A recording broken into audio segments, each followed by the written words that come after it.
But I love this concept. I just want people to understand that they're not going to be dissolved upon their passing. I hope that we've given you some examples from our own mediumship experiences, our connections with spirit. That these are things that I've had to learn. I did not believe 99% of the stuff that I'm sharing with you today 15 years ago. I did not. These are things, I didn't either. these are things that I've had to grow into.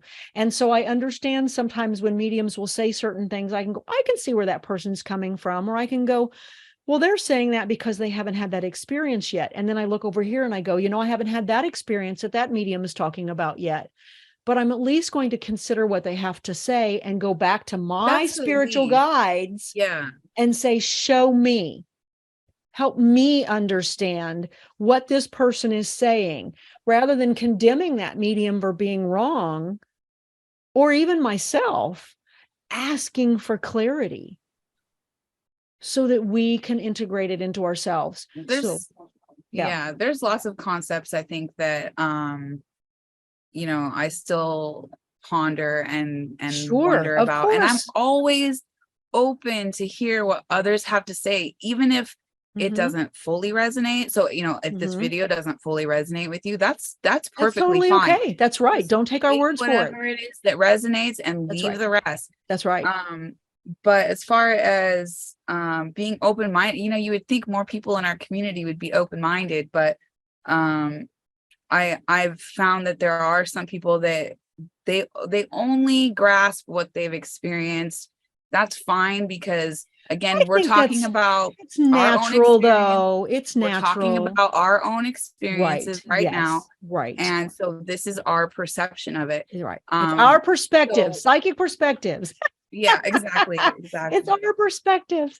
But we have said time and time again, take it to your own team, take it to your own guides. We're like, well, I'm not a medium, so I'm taking your guys' word for it. Doesn't matter. You've got a soul. You're a creation of the divine. Start moving in that direction and asking for that answer. You don't have to sit down and study theology books. You might watch a movie one day that goes, oh my gosh, that's the question I asked spirit. And they show you in a movie or a book or something comes along. Let the signs and symbols and answers come to you. Don't take our word for it. Take it to your guide, to your God, to your divine source, and allow that to imbue you, because that's when it becomes real for you. It's